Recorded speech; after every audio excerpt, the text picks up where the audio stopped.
Welcome. Well, you are at home with Jim and Joy, and you are an important part of our EWTN family. And we are delighted that you have welcomed us into your home. We certainly would love to hear from you. So please send us an email with a question or a comment to jimandjoy@ewtn.com. Today we're going to be doing special highlights and teachings from some of our recent guests. Today we're going to be focusing on the passing on the faith to children and grandchildren. We'll hear from Michael Shaughnessy, Jennifer Marta Molina, Father Sebastian Walsh, and Angelica Park. Well, we love being grandparents, and when we had Michael on, you know, he talked about being a youth minister, how grandparents can be youth ministers, and I just thought that was such a foreign thing. But as we grow with our grandchildren, it's making sense and being in their lives. I got to be with some of our grandchildren the other day, and one of them said to me, Nona, what would your self now say to your 20-year-old self? And I looked at her and I thought, hey, Nina, that's a really good question. What would I say? And immediately she was like, don't think about it, you know, hard about it. And I'd say, don't be afraid. You know, because when I was 20, I was recently married. We had just gotten pregnant with Matthew. We lived far away from our family. And I had a lot of things to be afraid about, especially like, how is all this going to happen? But as you live life, it kind of all works itself out. And so that was a great lesson, like, don't be afraid.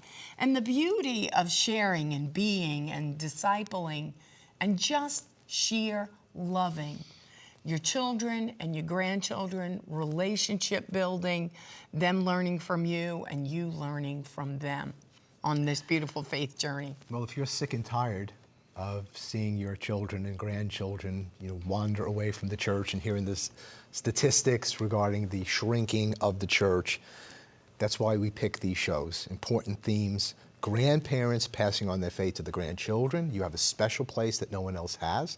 You don't usurp the place of the parents, of course, but there is a strategic place for you as a grandparent to be a disciple maker with your grandchildren. And then, of course, you know, keeping our children, you know, Catholic. So, you know, what are the components of that? What's the research on that? What's happening? How can we keep them in the way of the Lord, walking in the way of the Lord and in true happiness? So there's plenty more that we got. Angela Park is going to be one of our guests that you see on the show. Young woman who's dedicated herself to the Lord and has just made up her mind, no matter what the culture says, no matter what other people say to her, that she has decided to follow Jesus Christ. And so we need more young people like that. How does that happen? Because it just doesn't happen. What are the components of that? So plenty more to come. We're here through EWTN to help equip you to do the work that Christ is called to do in your life. You were born for such a time as this. We'll be right back. Plenty more to come. Please don't go away.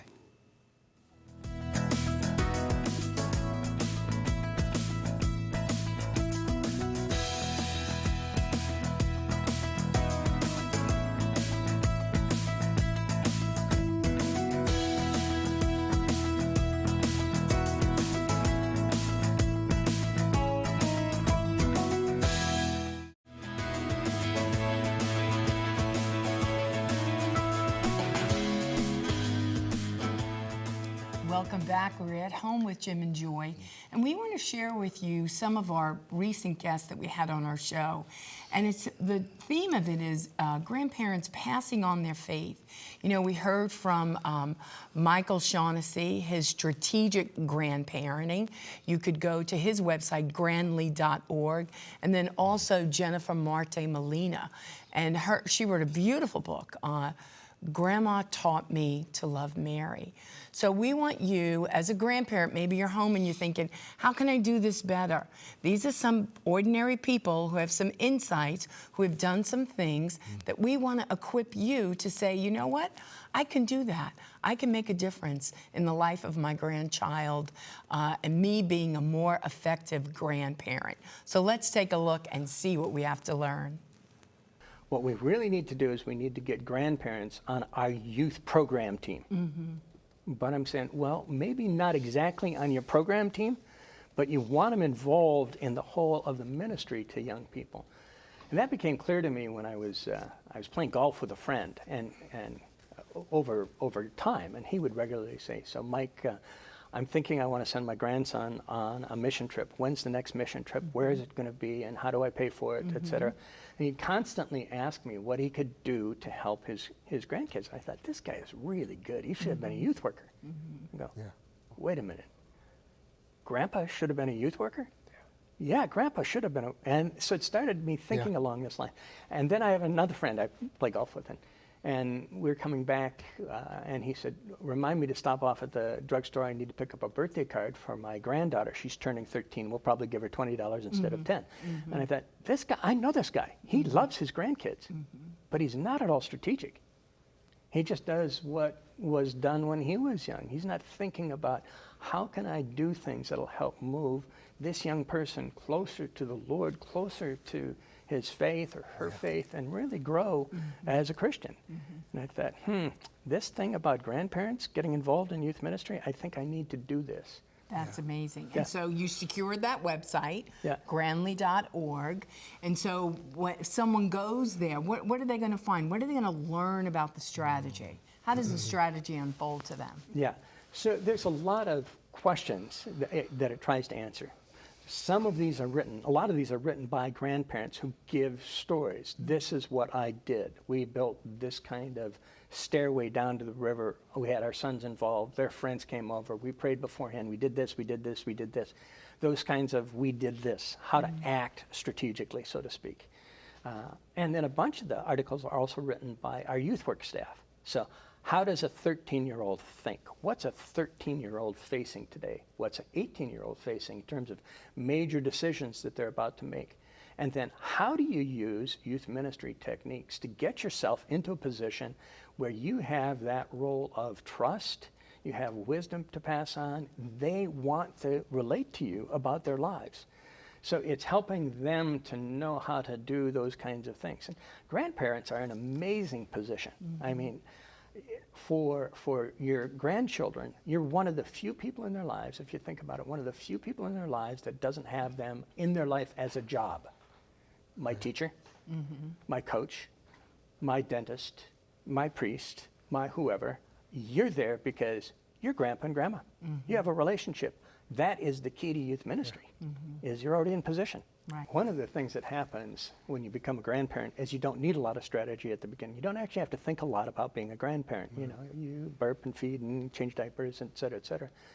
But if you don't start thinking about it, so thinking strategically, if you think strategically, when your 4-year-old comes to you and says, Grandpa, why don't cats bark like dogs?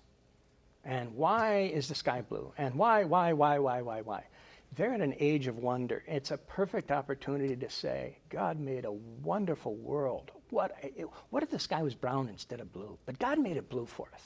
It's an opportunity not to answer a question scientifically. It's an opportunity to pass on your faith, to pass on your faith to these children who are asking really questions of faith.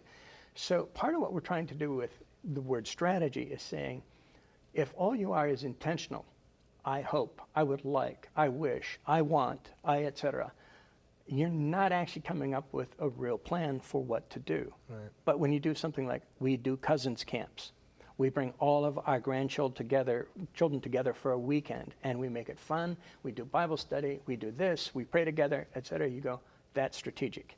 You've actually come up with a plan. So the whole point of being strategic is saying, how can I get something that'll work? And I think a lot of grandparents are in the place of saying, oh, I just don't know how to make anything work. I don't know if you can. This world we live in, they're almost in a place of hopelessness, or at least discouragement. Right. Yeah. And what you say is the way to get out of that is to start thinking differently, to start praying differently, to start acting differently. And that's why we use the word strategic. This book was inspired with my mom. My mom, she was a grandma of, at the moment, she was a grandma of 10 grandchildren. Right now, if she was still alive, she would have 14. And it was inspired, just her life was just so beautiful. She shared everything. It was so unique. Like there was nothing that came from her life that was like unreal. More, it was, she practiced everything, and everything she practiced, she wanted us to learn from it. Her children, she had 5 children, and all of us, for the moment, there's 4 of us that are married, one that's still searching for her vocation. And it's beautiful to see how she just taught that to us to move forward, to how to love Jesus and Mary and live that in our lives. And she wanted that for the kids. So you were raised in a devout Catholic home, right? Yes. So you prayed the rosary with your mom? Yes, every day we prayed the rosary as a family in the evenings, right before bed. It was like a tradition we did. And we would go to daily mass. If some of us were homeschooled, so we would go in the morning and we would go to mass and then come back home and just have our normal just day at school. So it was just something we did, and it wasn't something we questioned. It was just something normal to us because that's how we were brought up. She just had such love for Jesus, and it wasn't, it was just so authentic. So authentic, her love, that it drew you to love Jesus and Mary and just want to be a person of faith. Is that the main message that you're trying to convey, or are there some sub-points to that? What are you trying to convey in this? I mean, it's a testament to your mother's legacy. So for me, I just see her life was such a witness that I want others to see that it's possible. That it's possible to love Jesus and give that to others, share that for your grandkids, give that to your family. Like it's, you know, some people see it, oh, it's church, oh this, oh that, but there's something about it that you could give forward to your grandkids, and that is going to go on forever and ever. My kids always remember as grandma was the one that prayed the rosary, and grandma was the one that taught me to do this. So I see it as an example of her life, and I wanted others to learn about it and see, hey, I could do the same. Yeah. I could love Mary, or I could do this devotion that I didn't know was possible. I can do that. Being so far away was very hard when we found out the diagnosis, because we didn't know that she was sick when we came here.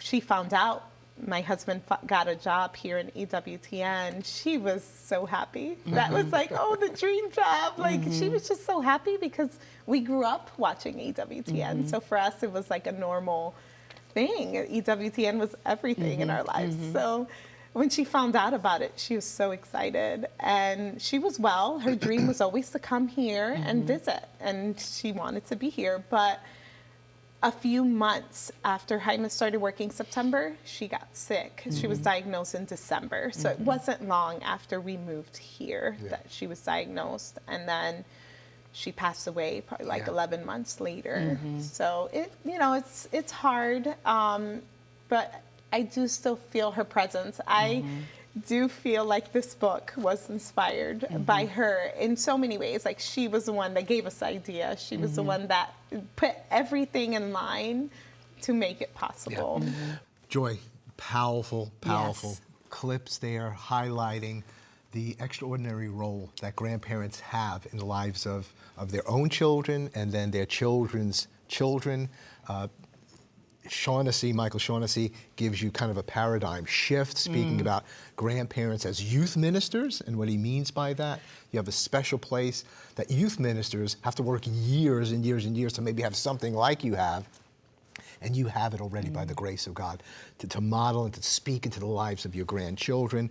And Jennifer Marta Molina speaking about her own mother, grandmother, and how we would all love to hear our family members speak about us after we're gone, to say, my grandmother taught me how to love Mary. My grandma taught me how to love Jesus Christ. And so that's the call upon us, and God equips us for the calls that he lays upon us to grant us the grace to live and to say what we need to, and that it would work a lifetime into our children and our grandchildren. We're going to take a break. There's plenty more to come. We'll be right back. Don't go away.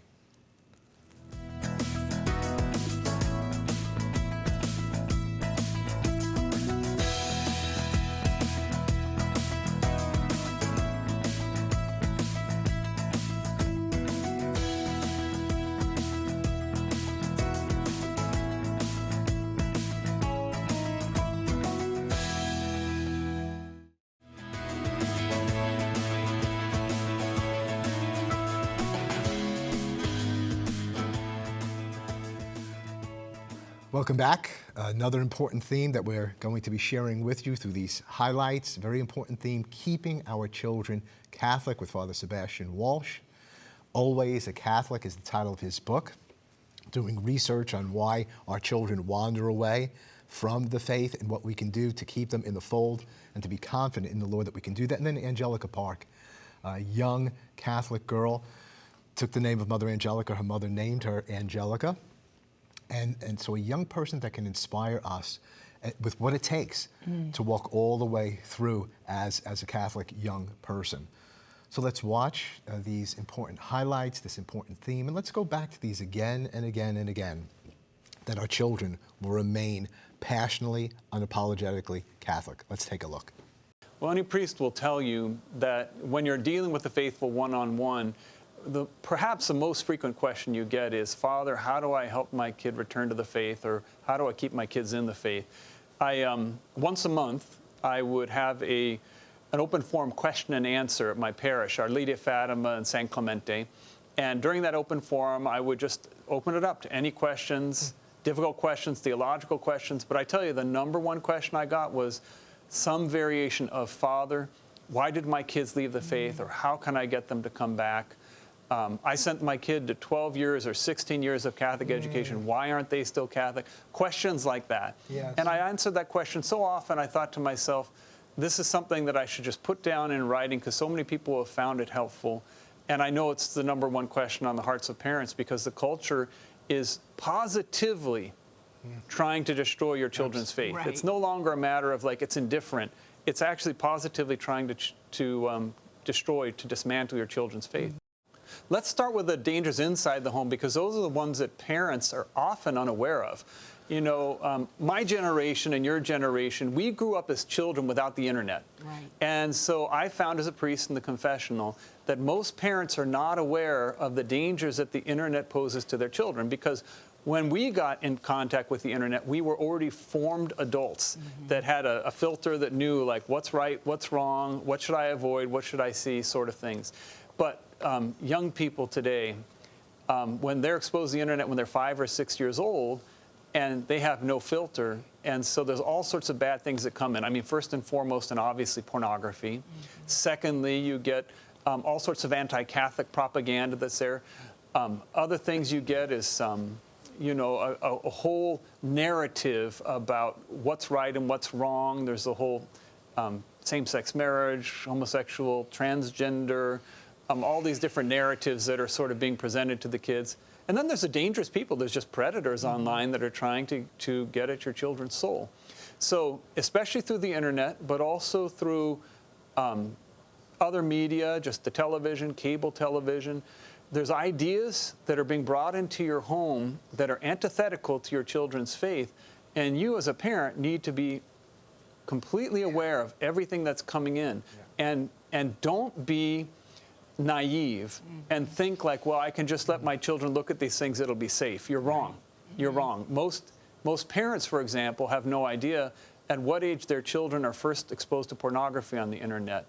Most parents, when I talk to them about this one-on-one, they say, well, when they get to be teenagers, then I get concerned about that. I said, you're 8 years too late. You know, they've already been exposed by the time they're 7 or 8 years old. So, Well, we've kind of jumped to some negatives in the culture. What's the basic heart and gut and thesis of your book? Because from what I've read, it's good news in the middle of it to deal with all of these things, but what's at the heart of it? absolutely. The principal thesis of my work, of that book, is your children will stay Catholic if they see that being Catholic will help them to be happy. And they will leave the Catholic faith if they're convinced that the practice of the Catholic faith will make them unhappy. It all comes down to that single principle. And so everything in my book is basically revolving around that question. How do you help your children see the connection between their happiness and their practice of the Catholic faith? That's really what it's all about. And there's so many ways in which we can do that, and other ways in which we can avoid pitfalls that we unknowingly, unwittingly put in our children's way, not even realizing that we're actually making us negative associations with the practice of the Catholic faith for our children. Well, in middle school, I don't like using the word bullied because it gives too much power to the person. But I definitely was picked on and stuff all through elementary and all through middle school. And I didn't stay at schools for more than 3 years. Like, I had to move all the time because of what was happening to me. And I think from a young age, that makes you decide who you want to be. Do you want to be popular, or do you want to stay with who you are and follow? You can either be popular with your school or popular with God. Right. And I definitely thought that God outweighed my school, and I think a lot of people would agree. And so I chose to be popular with God. I wanted to follow who I am, what I was raised in, and what I was being taught. And so that's what I stuck with. And so when I got into high school and when I started doing all these things and started doing my foundation and doing the research, and then I would go, and then I finally spoke out about being pro-life. And it wasn't a finally, like a lot of my friends knew, but I didn't post about it, you know? And I posted about it when the Alabama bill passed. Do you remember all that? Yeah, controversies? we were here. Oh, yeah. Oh, yeah. Yes, I posted that, and I posted a video of Dr. Anthony Levantino, and he was in the courtroom, know and he him. was he's awesome. You know him? That's amazing. That's really cool. Former abortionist, Yes, Anthony Levantino, and has come over to the other side. Amazing Yes. story. He was out in New Mexico, and I always wanted to meet him. And Joy and I took a vacation in New Mexico, and I said, "Oh, Anthony Levantino lives You out were here." jogging right and I was past it. jogging, and all of a sudden I saw Dr. Levantino. And Jim went in So I all went to sweaty. Dr. Levantino. I wanted to meet you. And he said, "Come on in." He spoke with me, but I don't want to steal your story. So you were talking about him, this Yes, I abortionist posted that a was video, converted. but the one where he was in the courtroom and he was describing what an Yes. abortion is and how brutal it is for the women and the child involved. And so I posted that video and I said the truth about abortion, because it is just truth. Like I think of a lot of times we kind of let that kind of blind us, that we get stuck in popularity and what culture thinks, but it's truth what you when you listen to what happens. It's a during- medical surgical procedure. Yes, yes. It's, This is it. Yeah, this is, if you go in These and are the sit there- facts. yeah, and you can listen to Abby Johnson. Right. Abby Johnson talks about it. The truth behind abortion is terrible. It's brutal. And so I posted that video, and oh my gosh, my high school did not like that. A lot of my friends, my peers would go in and commenting, "Oh, shut up, no one wants to hear your opinion. Like, why are you posting about this? No one asked you." And at the time, all over social media, all over my social media was pro-choice, all this thing, like talking about how bad the Alabama bill was. And so I was just, forget Right, it. you had Here's enough the of truth. that, Yeah, right. here's the truth. And so not only that, they screenshotted it. And then when I ran for my senior class presidency, which was around that time, they posted it. They screenshotted that post, and then they said #NotMyPresident, and they were tagging me. And they got like a ton of people from my high school to repost it and all this stuff, and on Snapchat and everything. And they go and I lost because they told everyone to cross out my name on the ballot and write in some football player's name. The football team orchestrated it. And Cancel you out. yeah, I was part of the cancer culture. It was definitely very hard. I felt very alone. It was very hard because friends that I've had for years since middle school, all of a sudden completely just bashing me and like slandering me. And so, yeah, it was definitely very difficult. But then come to find out, I was like, okay, you know what? I've sang the national anthem for multiple times. I've sang it for the Astros, the Spurs. I've sang it for actually every professional team but an NFL one. So if any NFL people are watching. But I've sang the national anthem many times, and I said, you know what? I've been bullied so bad for being pro-life. Wouldn't it be nice if I sang the national anthem at the March for Life in Washington, D.C.? So my mom emailed everyone on the website, but she really emailed Mary Limke. Mary Limke has been a huge blessing in our life and completely just taking me under her wing, and it's been amazing. And so we emailed her, and she said, yes, and we want you to speak at the youth rally. Will you speak? And I was like, speak? I was like, sure. I was like, I might as well. But so I sang the national anthem, and the day before I sang the national anthem at the March for Life, we found out that President Trump was going to speak and make history, and I was sitting He wanted to in my room. hear you. Yeah, no, it's definitely not for me.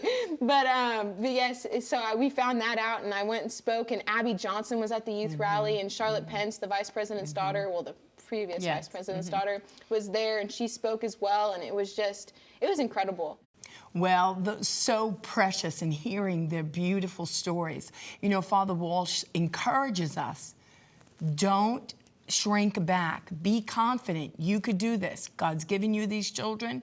No one's going to love those children more than you. Stand and defend them so that when they leave your home, they will remain good, holy Catholic men and women of God. And then Angelica Park, Standing Up for Life. You know, she got to sing also the national anthem with the March for Life right before President Trump came out.